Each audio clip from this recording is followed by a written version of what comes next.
Hi guys, welcome back. So Sally Hansen has released 6 more polishes in collaboration with Crayola, and we are going to take a look at them today.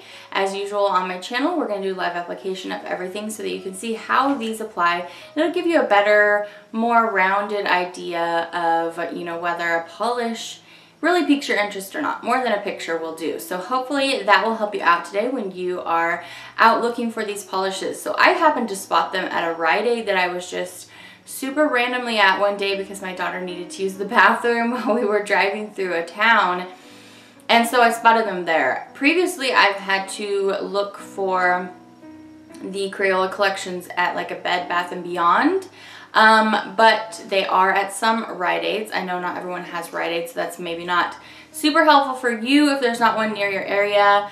But you could look at Bed Bath & Beyond, and then another really good thing is to make a nail buddy in the community. Have a buddy that lives in a completely different area than you, and you guys can swap polishes. I have found that to be super great if I'm looking for a specific thing, to be able to ask someone that lives in a different state to maybe hunt something down for me. So just an idea. Just like the other polishes they've released with Crayola, they do have this very cute Crayola design on the top. These polishes just look so cute all together. It's almost a reason to buy them just to have them sit on the shelf and look so cute. So their original collection that they released, where it was like 12 or 15 shades, all primary colors pretty much, those ones, almost all of them had a 1-coat formula, and I was just kind of blown away by them. A few of them were a little bit stainy because of that, but they all had a rather opaque formula. The last collection that we looked at was the pastels. One thing they had changed when they released that collection is they started using a different brush. Their brush has a very flat, straight edge on the bottom that makes it so that you can't really get up into your cuticle. It almost seems like the person who decided to go with that brush never really paints their nails. These polishes happen to have that exact same brush, so I'm really hoping that they go back to the previous brush, the brush that they had in that original Crayola collection. It was nice and curved on the edge. It was still a little bit wide, but because it was curved, it didn't create problems. So I feel like that was a downside to this collection. Other than that, I really did like this collection. I think that the colors are really nice. There's one that has a little bit of difficulty getting opaque, but other than that, they all get nicely fully opaque at 2 coats. Not quite 1-coaters, but we have some close ones. And there's a lot of fun shades in here. So I do really enjoy them, except for the brush. So let's go ahead and get swatching. I'm going to go in alphabetical order. The first polish in the collection is Apricot. And this happens to be the one that I had trouble getting opaque. So it's a little bit streaky. It's a very light polish, you guys. So, it's kind of bound to happen with these very light pastels. This is like a pastel peach. It's so beautiful. Pretty much just like the color in the crayon box. And it's very, very bright because it has a lot of white in it. So if you're able to get this streak-free, I really like this shade. It's a beautiful color, but it's kind of hard to work with, and then given that funky brush, it's just not easy to just simply lay down on the nail. You kind of have to work with it, and for a streaky polish, when you work with something, when you kind of have to over manipulate it, it can make it not, it can make it even harder. So this one was the trickiest one in the collection, but even still, I think the color is really great, and I don't have a ton of polishes just like this. It's a very, very light white peach. So anyway, this first one's Apricot. I did 3 coats of it for you today. Next up we have the orange, and it is called Atomic Tangerine. I don't remember my tangerine being called Atomic in my box, but that's okay. This is really awesome. It's so, so bright. Gets nice and opaque at 2 coats. Yeah, it's great. I did automatically think when I was swatching this, I thought, well, how does this compare to the orange that they released in the original Crayola collection?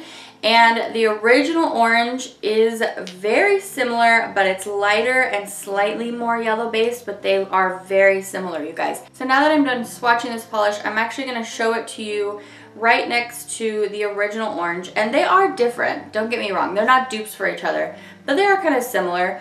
The original orange was called Sunset Orange, and so I'm going to show that to you side by side here with Atomic Orange. And then I also have this Insta-Dri called Orange Zest, and it is very, very near the same shade as Atomic Orange. So anyway, there you have those side by side in case you were wondering, just like I was, how they compared. Okay, next up we have this gorgeous royal blue, and it's called Bluetiful. It's number 522. So this as well swatched really nicely in 2 coats. I couldn't quite make it a 1 coater. I tried, but it was just a little bit streaky. So I went in for that 2nd coat and it was just perfection. I didn't have any staining issues with this one either, which was really, really nice. So I did 2 easy coats of Bluetiful. Now, just like with the orange, while I was swatching this, I thought to myself, well, how does that compare to the original blue in the Crayola collection? I can't tell the difference at all in the bottle, guys. So I'm going to show them to you side by side on a swatch wheel too. They're going to look pretty much identical to you. Let me just tell you, Bluetiful, the original shade is called Denim, by the way. Bluetiful is a tiny, tiny, tiny, tiny, tiny pinch darker. But they are incredibly similar. Also, I wanted to note that the caps are now slightly different. The cap is a little bit skinnier and it's not an overlay anymore. So in the original collection, it was just an overlay over the top of this cap, and now it's printed directly on the cap. So I guess after the first collection went well, they decided to start printing them, and I think they look really, really nice. But they do look different side by side because they're no longer an overlay. Next up is the polish I was most excited about because it's this really cool, interesting, wormy green. It's a spring yellow, and I called it wormy because it's actually called Inchworm, and that's just such a perfect name for it. I love it. So this polish is perfection. Love it. If you just get one, get this one, but I really like the pinks coming up too. So yeah, this is fantastic. Such a fun shade for summer. Anytime really though, it's super, super fab. So I love this, great at 2 coats.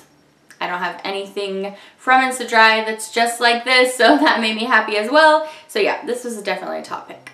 Next up, we're gonna look at the polish that I have had on my nails in this video, and this one is so beautiful. It's a very blue-based pink.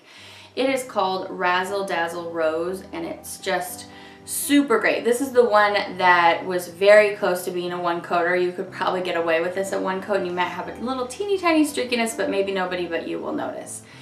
Anyway, the color's fantastic. It's definitely nothing you haven't seen before, but I didn't have anything that was previously released from the Sally Hansen Crayola collaboration that looked exactly like this, so that was really good. The color is so saturated and bright. You're getting great pigmentation. It goes on nice and easily if you discount the kind of weird brush. Yeah, this was definitely a top pick as well. I really like this one. Okay, last up, this one is super great as well. This is called Wild Watermelon, and this is pink too, but it's definitely a warmer tone pink. It's lighter and it's warmer and it's super fun, super fresh, bright, great for summer, and it applies nicely in 2 coats. No problems here again. So I really did like both of the pinks. I did notice that this one is pretty similar to one of the original pinks in the Sally Hansen Crayola collection. I'm going to show you on a swatch wheel just in case you were wondering. But the original one is called Carnation Pink, and it's a little bit less warm. They're both pretty tonally similar. They are around the shade, the same like light and darkness. It's just that Carnation Pink doesn't quite have as much warmth in it, so not dupes, but very, very similar. I didn't really want to go through my whole collection and find you exact dupes for everything within all the other brands. I probably could do that, but I think for the purpose of this collection, these polishes really aren't that expensive, so you're not putting out, you know, a lot of money for each one. So I feel like with the polishes that are more expensive, that's when you guys really want to know how things dupe each other, so that you can know whether you want to save your money or not. And I also, like I said before, I feel like these are kind of collector worthy because they're so cute. For me, they really take me back to my childhood, and they all paint really well if they had a different brush. But anyway, I was explaining why I didn't show you dupes for everything. I just really wanted to show you the ones that were already in the previous Crayola collections, because I feel like those are the ones you're going to think about right away when you're looking at these polishes on the shelf and wondering if you already have that shade in your Sally Hansen Crayola collaboration collection. So that's why I did that. I hope that it helped you out. Thank you so much for stopping by for this video, you guys. Let me know in the comments below which one was your favorite. Do you love Inchworm like me, or is it too weird for you? Let me know. Best of luck in searching for these. I know that the Crayola collaborations can be kind of tricky to find, But then I feel like they've all eventually showed up at Target for the most part. You just have to wait a little while. So anyway, I wish you lots of luck in finding them. Thanks for coming by for this video, you guys. I will see you back for the next one very soon. Take care until then. Bye!